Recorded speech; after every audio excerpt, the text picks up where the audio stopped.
Donnie and Dolly. The team is supported by ableauctions.ca. Closing your business? We can help.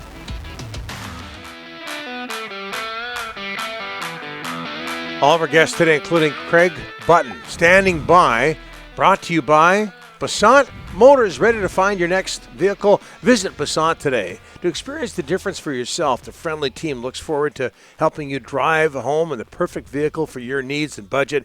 Getting to your destination starts with us. Learn more at Passat Motors, BASANT Motors.com. We're joined by Craig Button. Craig, thanks for doing this. Day early. How are you? Yeah, well, better to be a day early than a day late, isn't it? Yeah. Thank you. Is it true that you're going to play the congas during this interview, Craig? I mean, how about Trevor Zegras' comment after the game? Like, it took us a little bit of time to regroup from the bongos.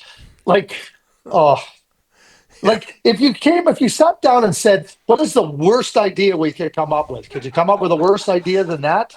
I'm going to disagree with you, Craig. I found it really entertaining. The crowd went nuts afterwards. He was, okay, you might not like the congas or bongos, whatever they were, but he was pretty good at it, and he was pretty good at singing, too. Yeah, I am not going to take anything away from the talent, okay? Yeah. But, anyway, I guess maybe it's because it was odd. Maybe I thought it should have been around the beach, and there should have been bonfires going on or something, not a hockey rink. The players were in shock. That was in Nashville, Preds Ducks on Thursday. Maybe we'll talk about that. Country music town, too. Country music town. What's going on here? I'll give you that. It was a little bit out of place. No question about it. Yeah. Hey, what's the reason for all this? And this is driving Canuck fans crazy. But the St. Louis Blues, 6 straight wins, 13-2-2 and 17. They beat the Predators last night 4-1. Maybe because of the bongos. I'm not sure. But what's the reason for all this St. Louis success, Craig? Well, I think number one is that they started to play well. Robert Thomas was out for a stretch of time. You take a really good player out of your lineup, that's going to hurt. And I'm talking about over the stretch of the season. Broberg was out for a stretch of time. You're trying to piece it. Yeah, I know Parayko's out right now, but they seem to have got some health back into their lineup. They've been able to get some things that I think are really, really significant to having success, and probably some things that kept them from having the success we're seeing now from them earlier on in the season. But when you have good players, Jordan Kyrie's a really good player. We know that Robert Thomas is a good player. Holloway's having a fantastic season, as is Broberg. They got some depth in their lineup. Some of their younger players are really finding their footing about them. And they have an excellent prospect system in there. They have a really good group of young players. And when Doug Armstrong a couple of years ago went this route, he really, now with trading Ryan O'Reilly and moving in a different direction, he knew there was going to be a little bit of, I guess, some short-term angst, some short-term challenges. But I think they found their way through those challenges. And they have some really good players on the horizon and close to playing. Obviously, goaltending is going to play a big part in that. And, I think they've been buoyed by Jordan Binnington's success at the Four Nations tournament. And now you got a team that's rolling. I know a week before the trade deadline, it was the Sunday before the trade deadline, I was talking to Peter Chiarelli, and he said, we're going to L.A., and I can tell you one thing, there will be not much coming out of L.A. with respect to St. Louis Blues news. He goes, we got a team that's playing well, and I think you're not going to see very much movement. And the only movement we've seen from the St. Louis Blues is upward in the standings. Hey, Craig, there's a chance that Demko plays tonight. We're hearing that there's a really good shot at him playing. A lot of people feel he's being rushed back because of the Canucks playoff situation. Is he 100% healthy, or is he trying to help the team out? He might be 85, 95% healthy. What are your thoughts on Demko possibly coming back tonight? It does look like it's gearing up towards his return. What I would say, Rick, is that all those things could apply. Somebody, Thatcher feels that he wants to give the team a boost. I mean, we know he's a real significant part of the team and a real excellent team guy. Number one. Number two, his capabilities are really good. And probably Thatcher's the one that's going to have to answer this question. Will he ever be 100% this year? Now, what I mean by 100%, I'm talking about performing at 100% level. Thatcher's acknowledged that, going through the rehab, the healing with his knee affected other parts of his game.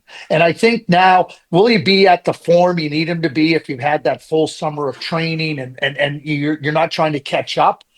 I think that's different than putting yourself at risk of another injury. I don't believe that the Canucks or Thatcher Demko would put themselves in a position if they thought that he might be at risk of further injury or hampering his ability to get into the net. So I think it is all about kind of performance conditioning if he's not 100%, because I can't see another reason why you would put him into the net if you're worried about that. But Kevin Lankinen has been so good for the Canucks this year. He had one of those performances in his last out, just wasn't very good. You have nights like that where nothing goes right, and it didn't go right for Kevin. And maybe a little fatigue setting in for Kevin as well. And they see an opportunity for Thatcher to get in there and spell him a little bit, give the team a little bit of a boost. Hey, Craig, you have covered the Western Hockey League and the BC Hockey League for decades. You know them inside out. Western Hockey League adding Penticton and Chilliwack today. What are your thoughts on that? And the BC Hockey League, ever since they've left Hockey Canada, Craig, they've had a lot of blows. And, losing two landmark teams like Chilliwack and Penticton today is not good. Well, Penticton's a long-time member of the BCHL, serves such a purpose. But Rick, I don't think this is a reflection on the BCHL or their leadership or anything of the sort. I think that they're a landmark decision that allowed CHL players to be able to continue on their educations after playing in the CHL in the NCAA has led to this. And now, there's not players at a young age do not have to choose to say, well, I'm going to take the NCAA US college route, or I'm going to go to the CHL route. You can do that now at a young age. And the appeal of the BCHL and other junior A leagues across the country was they could attract the players that wanted to go along that path. That path now isn't one that the young players have to go on, because doors aren't closed if you choose that path. So I think this is like it's a consequence that it is of no fault of anybody. I think that the WHL, and with respect to Penticton and Chilliwack, are looking at two really good junior markets, passionate hockey fans, and trying to add them to their league where their established histories now can become part of the Western Hockey League. And I know Chilliwack was part of the Western Hockey League many years ago, but coming back into the Western Hockey League, and great environments, really well-run organizations that now can compete in the Western Hockey League. If you're the Western Hockey League, you're trying to add quality, and certainly Penticton and Chilliwack, in my view, certainly are all of that. And quickly, Craig, if you don't mind, Habs pushing for a playoff spot. In a playoff spot, Yuri Slivkovsky, 8 points in 6 games. He just sticks out like a sore thumb, and I mean that as a compliment. But what can you tell us about the development of the kid taken first overall back in 2022? Yeah, like anything, I believe he turns 21 on March 30th, and he's in his third year in the NHL. And like any young player, there's going to be some growing pains, but you gain with experience, and it's true of anything you do in life. With that experience, you're learning. And as you learn, you understand how to handle things better. And whether it be on the ice or whether it be in some other endeavor, when you're a hockey player, you're good. You don't become the first overall pick by accident. You got the skills, you got attributes that are appealing. And now it's about, being in a development situation. And that development isn't just about the team, it's about your own development. And you can't speed it up. Donnie, I've said this, and I will continue to say it.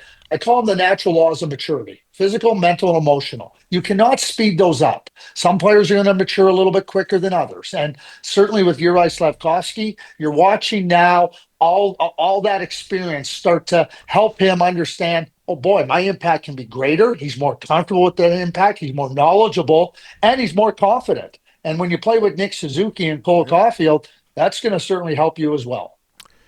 This was excellent. You're no Bruce Gust, Craig, but you did just fine. Bruce is the name of the conga player in Nashville. We'll talk to you next week. Yeah. There you go. Perfect. I think Bruce has got you beat. Yep, big time. Oh yeah, he's got me beat big time, and I didn't even sing. I have no chance there. There you go. Maybe we'll run we'll run some audio of that a little bit later. Thanks, Craig.